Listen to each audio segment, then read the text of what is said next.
do a little talking. I'm going to give you each one of these, and it's you have a complimentary hot beverage and scone or oat cake.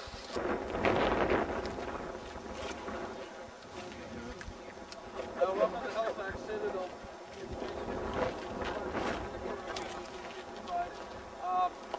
At any one time there was 1,000 men or a full regiment that existed here, and most of them lived in all the quarters and the various walls of this fortress.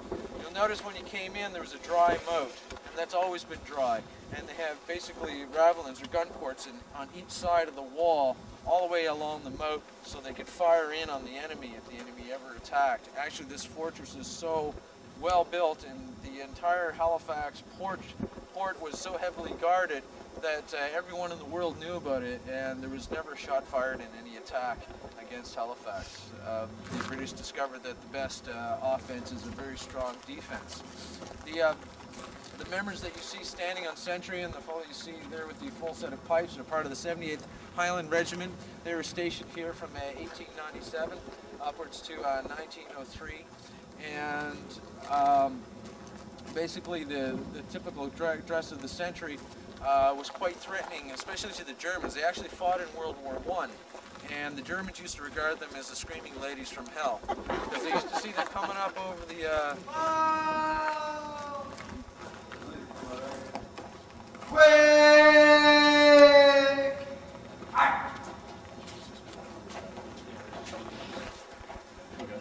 Well, folks, what you're watching right now is, like you said, changing the sentry. It's a ceremony that would have happened throughout the British Empire at the time period that we represent, from 1869 to 1871.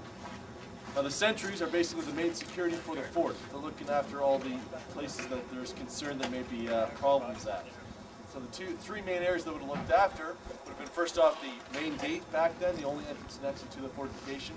This is a fort, only military personnel is supposed to be in here, so it's obviously protecting from any people who are not supposed to be in here, making sure they're staying out.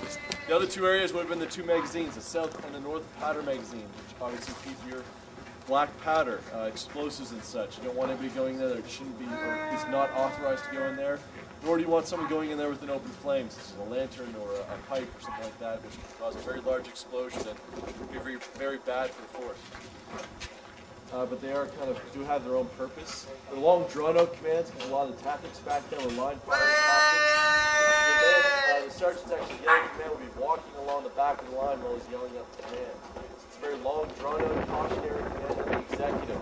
The executive is just a quick splurt, basically. That's bad! And that's what they react upon. Ow! While the sentries were out there, they were fully armed. Not only did they have their 18-inch long tricorn bayonet on at the end of the rifle, they also would have had 10 rounds. Now, they were not only looking after the security of the fort,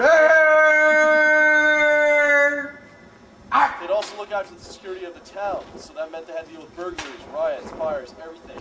So those 10 rounds are actually four that were blank, just as warning shots for anybody trying to do something bad, I guess. There also would have been 3 solid shot and 3 buckshot.